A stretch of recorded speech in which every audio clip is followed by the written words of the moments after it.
আরেকটি পিটিশন দিয়েছি 30/11/2025 তারিখে। সেই পিটিশনটার মূল বিষয়বস্তু ছিল যে 1952 সালের আর্মি অ্যাক্টের অধীনে আর্মির কর্তৃপক্ষের মাধ্যমে কোর্ট অফ ইনকোয়ারি একটা তদন্ত রিপোর্ট হয়েছে এবং সেটাকে বলা হয় তদন্ত আদালত।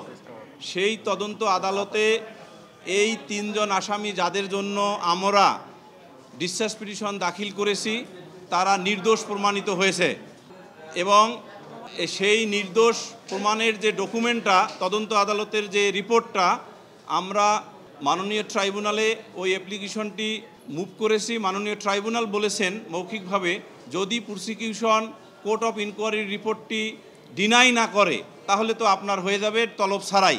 তখন আমরা বলেছি মাননীয় ট্রাইব্যুনাল তাহলে আমাদের অ্যাপ্লিকেশনটা কেপ্রিত রাখা হোক এবং একই সাথে আরেকটা অ্যাপ্লিকেশন দেওয়া হয়েছে। সেই অ্যাপ্লিকেশনটা হলো যে ডিজিএফআই এর যে functional document charter of duties, আমরা অ্যাপ্লিকেশন করেছি আরেকটা যেখানে আমরা ডিজিএফআই এর আচ্ছা আমরা আজকে একটি অ্যাপ্লিকেশন দিয়েছি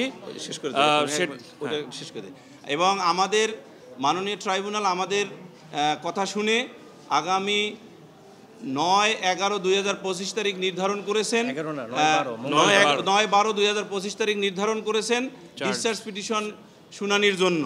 এবং আমরা রাষ্ট্রপক্ষে নিয়োজিত স্টেট ডিফেন্স লয়ারের ক্রোনোলজিক্যাল ফ্যাকচুয়াল কারণে হেয়ারিংয়ের পরে আমরা আমাদের দাখিলীয় 3টি ডিসচার্জ পিটিশন শুনানি করব এবং সেই শুনানিতে আপনারা দেখবেন কেন এই আসামি 3 জন নির্দোষ সেটা ওই শুনানির সময় বুঝবেন এবং আমরা আশা করি মাননীয় ট্রাইব্যুনালও বুঝবেন এবং আমরা ন্যায় বিচার পাবো ওই দিন বা ওই যেদিন এই পিটিশনের উপর আদেশ প্রদান করা হইবে। ধন্যবাদ সকলকে।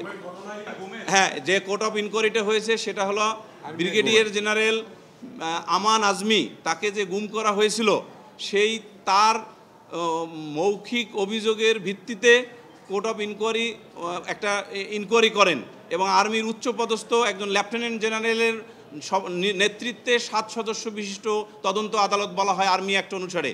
এবং সেই তদন্ত আদালতে mister Azmi has also given his statement এবং সকল কিছু মিলে আর্মি আমাদের 3 জনকে নির্দোষ প্রমাণিত করেছেন তাদের তদন্তে।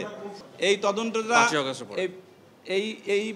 উনি মিস্টার আজমি যখন বাহির হয়ে সিএমএসে মানে চিকিৎসার জন্য তাকে নিয়ে যাওয়া হয় অনেক কষ্টের পরে, সেই সময়ে উনি মৌখিক একটা এলিগেশন করেছেন, সেটা যদিও রেকর্ডেড নাই কিন্তু ওনার স্টেটমেন্ট আছে কোর্ট অফ ইনকোয়ারির রিপোর্টে। সেই রিপোর্টেই আমরা 3 জন আসামি নির্দোষ প্রমাণিত হয়েছি এবং এই কোর্ট অফ ইনকোয়ারি রিপোর্টটা আমরা ওই আবেদনে বলেছি রেলিভেন্ট, যেহেতু মাননীয় ট্রাইব্যুনাল এটাকে কেপ্ট উইথ দ্য রেকর্ড রেখেছেন। It can be decided and it can be considered at any stage of this case. এটার অভিযোগ দাখিলের আগে ওটা হয়েছে, তাই তো? অভিযোগ দাখিলের আগে হয়েছে, রাইট, আপনি ঠিকই বলেছেন। লাস্ট অকেশনে আগামীকাল 9 তারিখ তো 9 তারিখে ডিসচার্জ পিটিশনে এলাবোরেটলি এই কথাগুলো বলা আছে এবং হিয়ারিং করা হবে ইনশাআল্লাহ। Well done, side by side, free.